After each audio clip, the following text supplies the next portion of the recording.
Hello, welcome to Rhapsody and Rainbow, my new channel. Thank you for being here. Um, some of you may know me better as Gemstone Rhapsody. That is the name that I have used on social media for many years, and recently that is the account that I have been using on YouTube when I'm participating in the chats. In other communities on the internet, mostly smaller private communities related to fiber arts, I'm known as Inch by Inchworm Inspirations. I am passionate about knitting and crochet, and so spend a lot of time talking with other people who have similar passions. But now I'm starting this channel, and it might turn out to be a wide range of things. So I have been struggling a bit trying to figure out how to introduce myself and what this channel is about for this introductory video. But the other night, it was the night of the new moon in Gemini, I decided, well, I was motivated by the effects of a wee bit of cannabis flower, because a little bit goes a long way with me, and communing with the stars out here in the country where I can actually see the stars, and just feeling the energies of like all these planets in Gemini. And I decided to do some writing, just to really embrace that energy. And I don't write often, but I decided that sharing what I wrote while I was a little altered would be a great way to start this video, or this channel. And so I'm not going to read it all verbatim, but it's providing a damn good outline. So I'm generally not a talkative being. I'm generally pretty quiet, keep to myself, depending on the situation. I'm definitely an introvert. Generally not a talkative being, but I do like words. I apparently write really well when I can motivate myself to write. Something in me has always resisted it, especially if it's expected of me.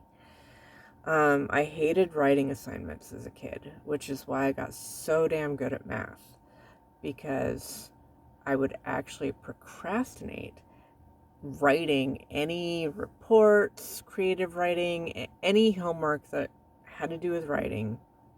I would put off, and I'd do my math homework first, especially the algebra and the geometry, and I'd do like all the extra credit work just to avoid the writing. So I came to realize as an adult that I'm actually a verbal processor. It's easier to find that ideas and insights flow much easier for me in conversation. And that makes sense.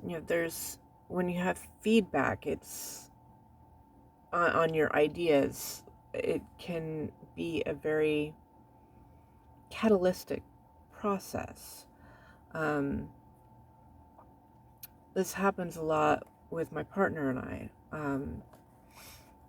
He's a mad scientist, and he'll be talking about stuff that I don't necessarily understand, but I can reflect his ideas back to him in a different way that actually inspires him to think of answers.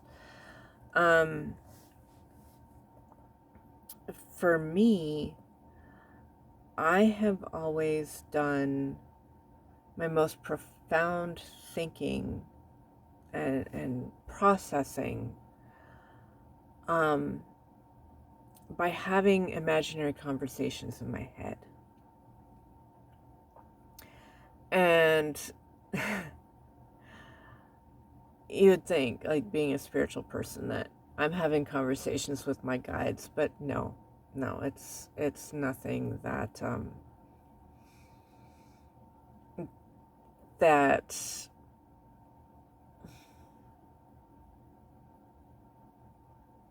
I'm losing the word. Nothing that enlightened, shall we say. The conversations, the imaginary conversations I have in my head are actually reciting the things that I want to say to the people in my 3D life that I care about. And sometimes I do have those conversations afterwards. Sometimes I never do. But that is how I've always processed, is through these conversations. I don't know if that's true for anyone else. But it's interesting. But that's a tangent. So I'll get back to what my point is. So, about words. I especially enjoy doing deep dives into words. It can be kind of a spiritual pursuit for me. Words can be very symbolic. I'm a metaphorical thinker. I also think a lot in symbols. I believe that's why I've taken as well as I have to astrology. It's a language that uses symbols and archetypes. Etymology, which is the study of words and the history of words, it can bring profound meaning and relevance to a commonly used or misused word.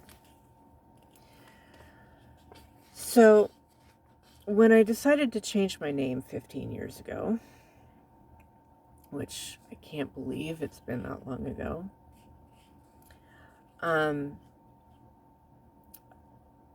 I decided to legally change my name. And it's kind of a long story in itself. But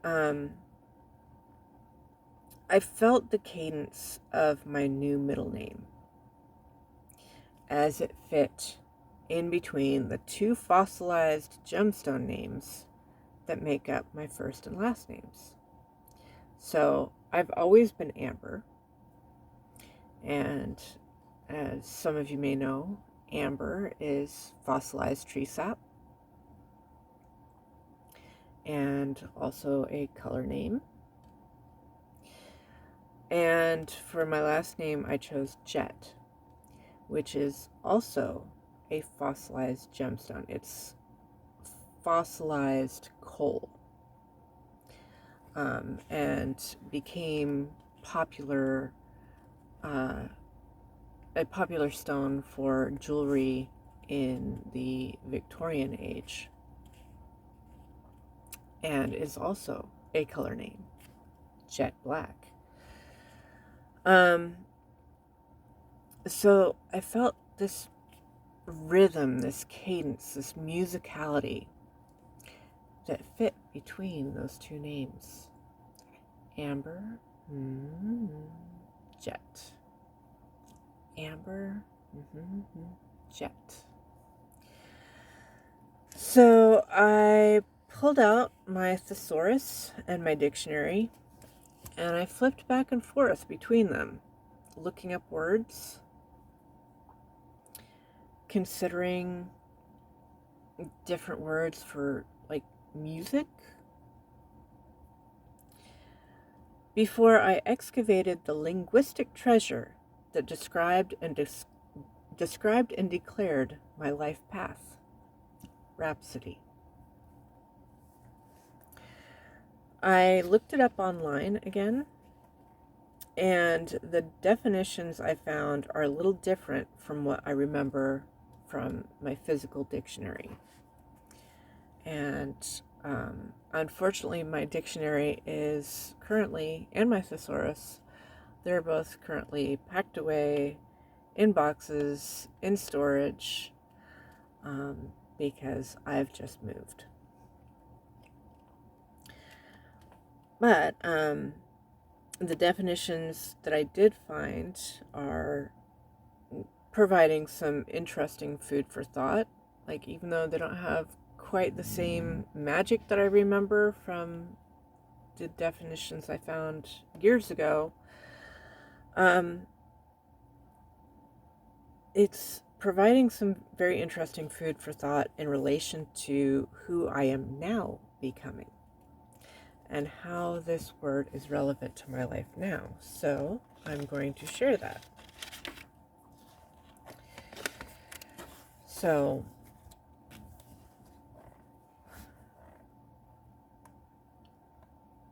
there's a reason that I am continuing to use this word not just as my middle name, but as a strong part of my identity, and why I'm using it as part of the name of this channel. Rhapsody. Noun. 1. Music. An instrumental composition, irregular in form and suggestive of improvisation. 2. An ecstatic expression of feeling or enthusiasm. 3. An epic poem or part of such a poem, as a book of the Iliad, suitable for recitation at one time. 4. A similar piece of modern literature. 5. An unusually intense or irregular poem or piece of prose. 6. Is archaic. A miscellaneous collection, a jumble.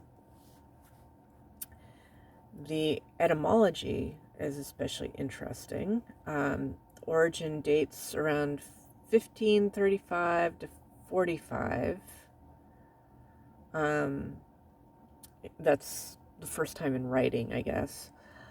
It comes from the Latin and the Greek, and I'm not going to try to pronounce these words, but the original meanings are the recital of epic poetry. And looking at the roots of this word, rhapsody means to stitch. That's the rap, to stitch, and ode. Ode is the epic poetry, the story. And so when I came across this information years ago and thought about, stitching together the story, that really described my lived experience up to that point and continues to describe my life. My life has been composed of several distinct phases. I've just had what I describe as many different lifetimes in this one body. But those lifetimes build upon each other. Much like Rhapsody in a song. You think of Rhapsody in Blue, or I, of course, think of Bohemian Rhapsody, where you have these musical pieces that seem improvised, seem kind of chaotic, and yet they build on, like, the distinct elements build on each other and tell a story,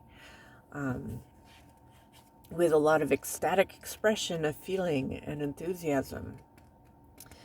So, yes, I am Rhapsody. And I believe this channel will be reflective of that, because I'm probably not going to be sticking to one thing, because I just don't. So, I also decided to look up rainbow in the online dictionary. And rainbow is, the noun form is 1, a bow or arc of prismatic colors appearing in the heavens opposite the sun and caused by the refraction and reflection of the sun's rays in drops of rain. 2, a similar bow of colors, especially one appearing in the spray of a waterfall or fountain. 3, any brightly multicolored arrangement or display.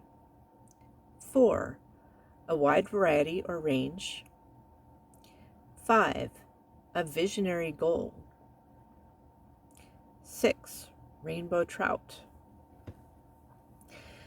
And the adjective form, having a diverse membership, including representatives from different races, ethnicities, genders, sexual orientations, etc. And the origins of this word were first recorded before 1000 AD, I guess. Middle English, Old Norse, and German. So, rainbows, I've always loved rainbows. As a kid, I would, draw them constantly. I am part of the queer community. I love having rainbows around me. In the house that we just moved out of, I had prismatic window film, like prismatic vinyl film up in the windows, and it would shoot rainbows around the living room like all afternoon. And I just loved that. So I'll be doing something like that again, definitely. But for now, I like to play with LED lights and just have rainbows around me. I also love to play with color, and I do that a lot with my knitting now. And if they're UV reactive, even better.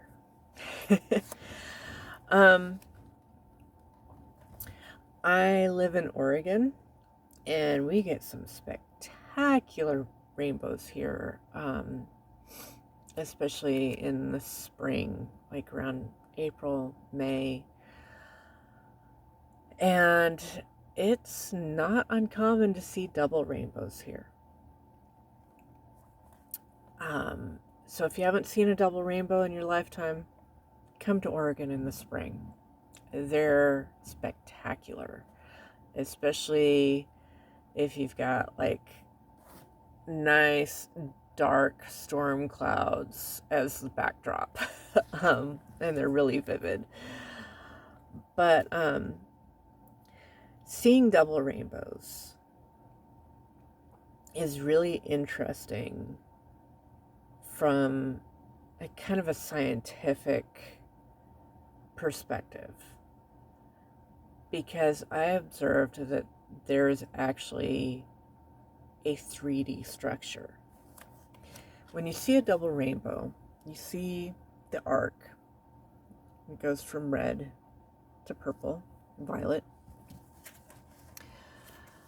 But the second arc, like there's some space between, and then there's the second arc, and the spectrum is inverted. So it goes from red to purple. And that to me indicates that there is something going on that's not just 2D. It's 3D. It's a structure. And I believe in its entirety, that structure is shaped like a donut. It's a portal. Rainbows are a portal. And whenever I see rainbows where they're just like so intense and so just wow,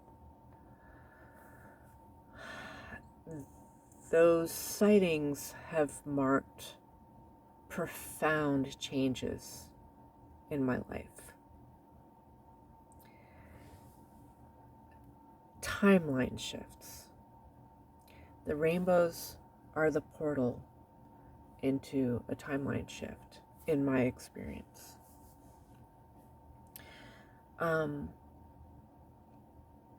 And right now, I'm going through another one of those shifts, which is one of the reasons that I wanted to start this channel, is to share that. And another interesting thing about rainbows, and I learned this from a video featuring my two favorite Neils. My two favorite Neils are Neil Gaiman and Neil deGrasse Tyson. And I will link the video. I was able to find it again. They're talking about rainbows. And it's a very entertaining exchange. But what Neil deGrasse Tyson explains is that nobody sees the same rainbow. Because it's an optical effect, people standing just a few feet apart are seeing separate rainbows.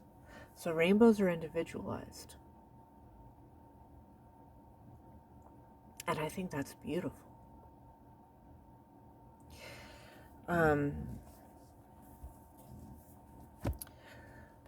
So when I was thinking about rainbows the other night, it brought up the word spectrum for me. And that is something else that I have been thinking a lot about in recent years. Questioning, am I on the autism spectrum?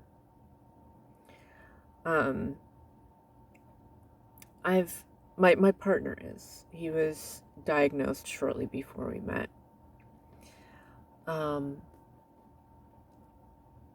I've taken online tests, and there are definitely some aspects where it's pretty strong that I have these neurodivergent traits, but others where it's like, no, like 0 chance. But I've been watching some videos lately from women on YouTube who have been diagnosed as adults with neurodivergent, I don't even call them disorders really,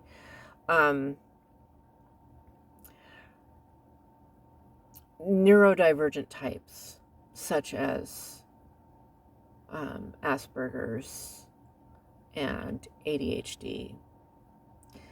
And what I've learned is that it's more difficult to detect and diagnose in females because our brains are wired in such a way where we have more, like, we're more geared towards the social cues, which is, traditionally a weakness, especially in autism. And so we learn much earlier in our lives how to mask, how to conform, and to be accepted in societal norms. And it's kind of disappointing, and here I'm going to read verbatim because this is entertaining. Of course, research into neurodivergence, as has been true of anything regarding human bodies, human psyche, human society, hell, even religious belief, is biased toward the study of the male. This is especially ridiculous in regard to medicine and pharmaceuticals, where, if you know anything about pharmaceutical testing, they test on males only, and then just assume that their drugs are going to work the same way on women. What's good for the gander is good for the goose. That is the assumption. Case in point, the clitoris was not discovered until 1998. Like, the full anatomy of the clitoris was discovered by a female researcher and her team. And it turns out our pleasure organ is somewhat shaped like the sacred Egyptian Ankh, the key of life. It's a much bigger structure than most people realize. And honestly, if most of mankind consciously knew that our organ is just as large, yet more complex than theirs, it would be mass hysteria. Mass hysteria. Freud would have been writing about clitoris envy. Hysterical.